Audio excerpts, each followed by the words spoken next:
For as low as 350 pesos, pwede na kayo makapag-stay dito sa isang bahay pahingaan sa may Montalban, Rizal. Ito na yung sagot sa mga nagtatanong sa amin kung saan may murang matutuluyan dito. Marami rin kasing gustong dumayo dito para mapuntahan yung mga sikat na atraksyon sa may Montalban. At bago umuwi, gusto nila magpahinga saglit bago bumiyahe ulit. At ito na, may nakita kami at nandito lang to sa may Riverside, sa may Barangay San Jose. Dali lang tong mahanap kasi malapit lang to sa may tulay. Pwede nyo rin tong ipin sa Google Maps para mas madali nyo tong mahanap. Kaya kung interesado kayong magstay dito, tara ipapakita ko sa inyo yung mga room na pwede nyong i-avail dito sa may Riverside. May dalawang building dito at ito yung building 2. Bagong-bago nga to at ito yung mga regular room nila. Naka-air condition to, may isang bed, smart TV, lamesa at upuan, at may malaking CR na may shower at bidet. Provided na nga pala nila yung towel tsaka hygiene kit. May telepono dito tapos idadial nyo lang yung 0. At dito kayo order sa kanila ng mga drinks o kaya naman chips. At guys, may massage nga rin pala sila dito. Pwede pa kayo ditong magdala ng outside food o kaya naman magpa-deliver. Wala itong extrang bayad. Ito naman yung rates ng regular room. May promo pa sila tuwing Friday na yung 3 hours, 350 pesos na lang. Maganda nga magstay dito, mura lang at maganda pa yung mga gamit, bagong-bago pa. At malinis din yung bawat sulok nito. Next naman, ito yung kanilang VIP room. Mas malaki to compare dun sa regular room. Meron itong isang bed, tsaka itong dalawang sofa. May lamesa at upuan, 65 inches, smart TV, na connected sa wifi, kaya pwede kayo manood ng Netflix at YouTube. Malaki din yung CR nila dito. Na meron ding bidet, shower, at heater. Ito naman yung rates ng VIP room.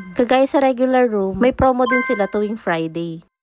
Next naman, pupunta naman tayo sa may building 1. Dito naman, may sarili itong garahe. Ito yung parking sa ilalim mo. Tapos yung room, nandito sa may taas. Malaki din tong room, naka-air condition, may lamesa at upuan, smart TV, at malaki din yung bed. Ito naman yung rates ng VIP room dito sa may building 1. At ito yung Friday promo. Malaki din yung discount nila ng Friday. Talagang sulit sa presyo yung pagstay dito. Malamig yung room, tahimik, malinis, at mababait at maasikaso ang mga staff. Kaya kapag dumayo kayo dito sa may Montalban at naghahanap kayo ng saglit na pahingahan, try nyo na rin dito sa may Riverside Inn, na located sa may Barangay San Jose, Montalban, Rizal.